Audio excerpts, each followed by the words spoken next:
this tech could give Iron Man a run for his money. Which means, wait, what? What'd you just say? In science fiction and superhero movies, getting people with spinal cord injuries to walk again is as easy as dreaming up some kind of wild technology that overcomes their disability. It isn't quite that easy in the real world, but researchers have revealed a new implant system that gets us one step closer to restoring the ability to walk in paralyzed patients with complete spinal cord injuries. While there's still plenty of research to be done, the results that have been shared so far seem promising.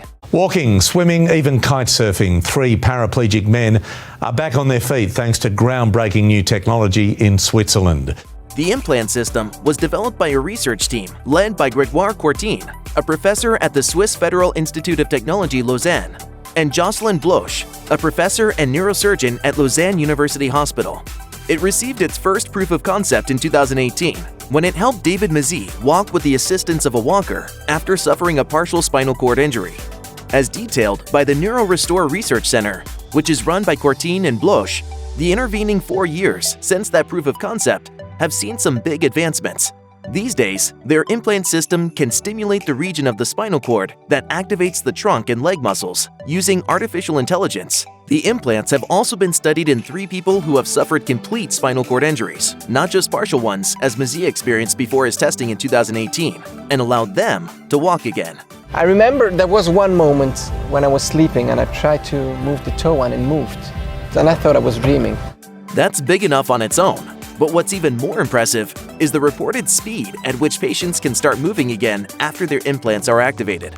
Courtine shared the encouraging news that after the implants were activated, quote, all 3 patients were able to stand, walk, pedal, swim, and control their torso movements in just 1 day. That's not to say that the road to recovery has been easy for these participants. Speaking to Science Alert, Courtine clarified the matter, saying that the technology is not a miracle fix. The patients in these studies still needed extensive training before they were comfortable using the implants. Michel Rocati was one of the 3 patients who participated in the study, and the only one that has been named. Courtine told Science Alert that about 4 months after his implants were activated, Rocati was able to walk while only using a frame for balance, and is now able to stand up for up to 2 hours and walk a full kilometer without stopping. Potentially, this technology could even be more impressive than the stuff we see in the movies. For instance, in the Marvel Cinematic Universe, Tony Stark makes a pair of robotic leg braces for Colonel James Rhodes after he's paralyzed during the events of Captain America: Civil War. However, while those leg braces more or less allow Rhodes to walk, move, and fight as he did before his injury, his restored motor skills are also tied to them, meaning that if he isn't wearing them, his paralysis returns.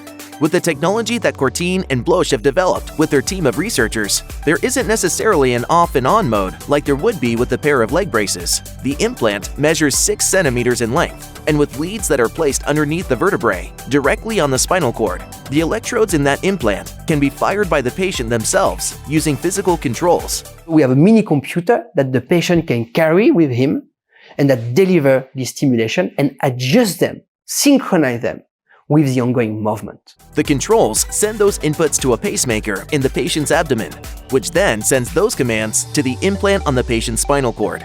While Bloch and Courtine both say that these implants are a long way away from wide availability, these clinical studies seem to show a lot of promise. In the short term, the goal is to miniaturize the implant and create smartphone controls for it. We'll also see some massively expanded studies in the United States and Europe that could involve as many as 100 participants. It'll be years before these implants are offered as mainstream solutions for spinal cord injuries that result in paralysis, if they ever are at all. For now, however, Bloch and Courtine have shared some encouraging results, which they published in the journal Nature Medicine. There are so many patients around the world who need a treatment to fight against paralysis. Check out one of our newest videos right here. Plus, even more /gear videos about the latest biotech developments are coming soon. Subscribe to our YouTube channel and hit the bell so you don't miss a single one.